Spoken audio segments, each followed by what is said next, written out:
안녕하십니까? 오늘은 부흥의 열쇠 예배라는 제목으로 함께 말씀을 나누겠습니다. 요한복음 4장 23절입니다. 아버지께 참으로 예배하는 자들은 신령과 진정으로 예배할 때가 오나니 곧 이때라. 아버지께서는 이렇게 자기에게 예배하는 자들을 찾으시느니라. 한 신실한 집사님 부부가 결혼식 청첩장을 받았습니다. 남편들은 남편들끼리, 아내들은 아내들끼리 오랫동안 친구로 지내온 사이였기 때문에, 그리고 지금까지 집사님 자녀들 셋이 결혼할 때마다 친구 부부가 먼 길을 마다하지 않고 달려와 주었기 때문에 친구 자녀의 결혼식에, 그것도 혼인잔치에 참석하는 것은 너무도 당연한 일이었습니다. 그리고 무엇보다 이 친구 부부를 하나님 앞으로 인도하기 위해 집사님 부부가 기도해 온 지 여러 해가 되었습니다. 그런데 청첩장에 찍힌 결혼식 날짜는 안식일, 시간은 오후 3시였습니다. 오후 3시는 결혼식 시각으로 참 어중간한 시간이었지만 안식일을 지키는 집사님 부부를 생각해서 친구 부부가 일부러 그렇게 정한 것이었습니다. 처음에는 집사님 부부도 당연히 결혼식에 참석해서 가야 한다고 생각했지만 시간이 지나면서 여 집사님의 마음에 한 가지 부담이 자리 잡기 시작했습니다. 그것은 결혼식 참석을 위해 거룩한 안식일 준수를 양보해도 옳으냐 하는 부담이었습니다.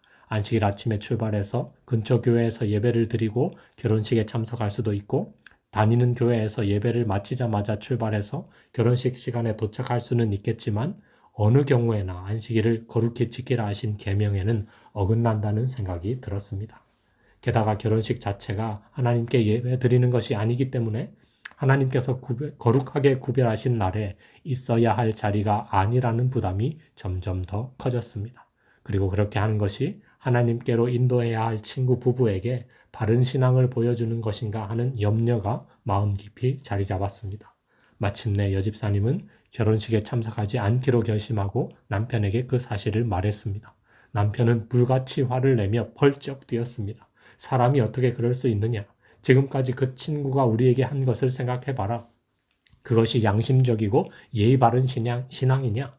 그렇게 하면서 어떻게 그 친구 부부를 인도하겠느냐 하며 몰아붙였습니다.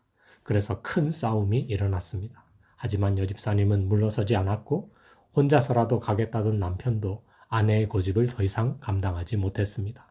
남편 집사님은 이번 일로 인해서 친구 부부를 영원히 잃어버릴 것 같은 생각이 들었습니다.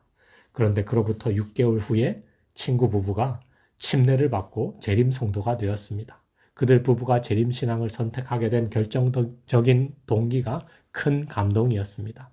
친구 부부의 결혼식 불참은 그들에게 참으로 큰 상처요, 실망이요, 배신이었습니다.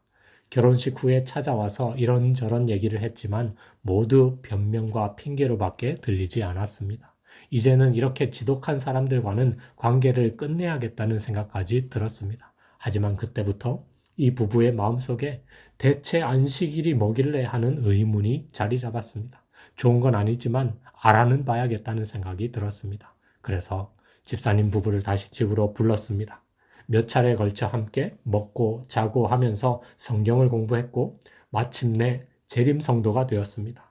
남편 되는 분이 침례를 받고 나서 만세를 불렀습니다. 만세를 부른 친구분이 이렇게 말합니다. 만일 그때 이 친구 부부가 결혼식에 왔었으면 우리가 재림교인 되는데 더 오랜 시간이 걸렸거나 어쩌면 영원히 되지 않았을지 모릅니다. 이 친구 부부의 철저한 안식일 준수가 자기들도 살리고 우리도 살렸습니다. 신령과 진정으로 드리는 예배는 나를 살리고 남을 살립니다. 우리는 예배 드리기 위해 이 세상에 태어났고 예배 드리며 살다가 예배 드리기 위해 하늘나라로 갑니다. 그러므로 우리에게 예배보다 중요한 것은 없습니다. 하나님을 기쁘시게 하고 하나님께 영광 돌리기 위해 존재하는 우리는 그 존재의 목적을 예배를 통해서만 이룰 수 있습니다. 왜냐하면 하나님께서는 신령과 진정으로 예배하는 자들을 찾으시기 때문입니다. 오늘 저는 다시 한번 예배자로서 우리가 가져야 할 태도를 말씀드리려고 합니다.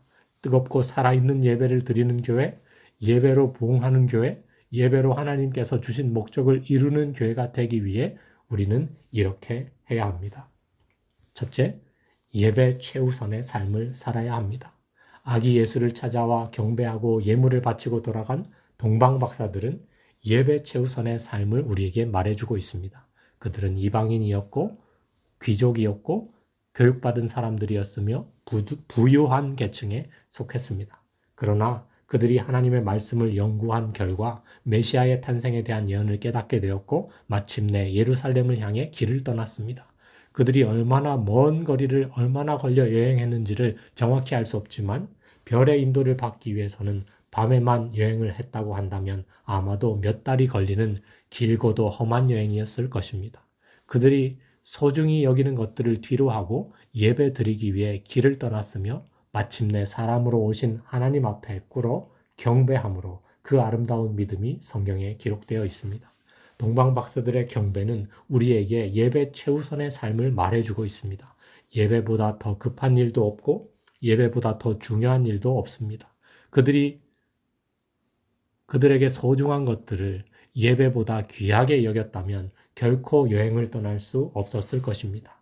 그저 멀리서 메시아의 탄생을 축하하는 마음을 가졌을 뿐이었을 것입니다. 그러나 동방 박사들은 예배를 더 귀하게 여겼습니다. 그들의 연구, 그들의 직업, 그들의 재산, 그들의 편안함보다 예배를 더 소중하게 여겼습니다. 예배 최우선의 삶을 살지 않았더라면 동방 박사들이 그 먼 동방에서 예루살렘까지 오는 것은 불가능한 일이었습니다. 무엇이든 우선이 된다는 것은 그것을 중요하게 여긴다는 말입니다.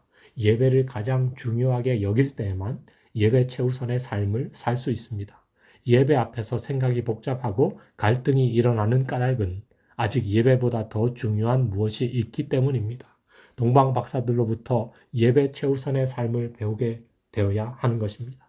예배는 우리를 하나님께로 인도하고 예배가 우리의 삶의 최우선 순위에 있어야 한다는 것을 동방 박사들은 우리에게 보여주고 있습니다. 두 번째로 예배를 기다리고 사모해야 합니다. 이방인 중에는 동방 박사들이 그리고 유대인 중에는 베들레헴의 목자들이 아기 예수님께 나아가 예배드렸습니다. 어째서 다른 사람들은 다 놓쳐버린 예배를 비천한 직업에 종사했던 목자들은 드릴 수 있었을까요? 그 까닭은 목자들이 오랫동안 예배를 기다리고 사모해 왔기 때문입니다. 목자들은 베들레헴 들판에서 양을 치면서 하나님이 주신 약속을 되새기고 소망을 함께 나누고 있었습니다. 천사가 메시아 탄생의 기쁜 소식을 전해줄 사람들을 예루살렘 성 안에서 부지런히 찾았지만 발견하지 못했습니다. 그들은 그저 막연히 언젠가 메시아가 오겠지 하는 마음으로 살고 있었기 때문입니다. 성 밖 들판에서 천사들은 메시아 탄생의 소식을 전해줄 사람들을 찾았는데 그들이 바로 목자들이었습니다. 그들은 예배를 기다리고 사모하는 사람들이었기 때문입니다. 우리가 예배를 기다리고 사모하는 마음으로 살아갈 때 하나님께서 우리를 참된 예배로 인도해 주시고 예배의 길을 열어주십니다. 그러므로 우리에게는 예배를 향한 간절한 소원과 열망이 있어야 합니다. 우리의 삶의 중심이 언제나 예배를 향해야 합니다. 그래야 하나님께서 우리를 더 온전한 길로 인도해 주실 것입니다. 세 번째로 위기의 때일수록 예배해야 합니다. 야곱은 세겜에서 그의 인생의 가장 큰 위기를 맞이합니다. 그 이전에도 수많은 위기를 극복한 야곱이었지만 이번에는 그 어떤 가능성도 보이지 않았습니다. 가나안 족속과 브리스 족속이 연합해서 자기 집을 치면 죽는 길밖에 다른 길이 없었습니다. 그래서 야곱은 아들들에게 탄식합니다. 나는 수가 적은즉 그들이 모여 나를 치고 나를 죽이리니 그리하면 나와 내 집이 멸망하리로다. 도망갈 수도 없었고 맞서 싸울 힘도 없었습니다. 말 그대로 멸문지하의 위기였습니다. 망연자실 자포자기 상태의 야곱에게 하나님께서 찾아오셨습니다. 일어나 베델로 올라가서 하나님께 단을 쌓으라고 명령하셨습니다. 그제야 정신을 차린 야곱이 가솔들에게 말합니다. 우리가 일어나 베델로 올라가자. 하나님께 내가 거기서 단을 쌓으려 하노라. 야곱에게 찾아온 가장 극심한 위기에 대한 해결책으로 하나님께서는 예배를 명하셨습니다. 이 위기를 어떻게 모면할까, 어떻게 도망할까를 궁리하지 말고 하나님의 집 베델로 올라가라고 말씀하셨습니다. 그리고 야곱의 가족들은 베델로 하나님을 예배하기 위하여 올라갔을 때에 하나님께서 가나안 족속과 브리스 족속을 제어하셔서 야곱 집안을 추격하지 못하게 하셨고 야곱 집안을 구원하셨습니다. 하나님께서는 당신의 백성들이 위기의 때일수록 예배 드리기를 원하십니다. 예배를 통해 위기를 극복하고 예배를 통해 문제 해결하는 삶을 살기를 원하십니다. 문제를 만난 우리가 예배 드릴 때 하나님께서 문제를 해결해 주십니다. 위기에 봉착한 우리가 예배 드릴 때 하나님께서 위기를 지나가게 하십니다. 이것이 예배가 우리에게 주는 축복입니다. 그러나 사단은 문제가 생기면, 위기가 생기면 일단 우리를 예배로부터 돌아서게 합니다. 우선 급한 불 꺼놓고 그 다음에 예배 드리라고 유혹합니다.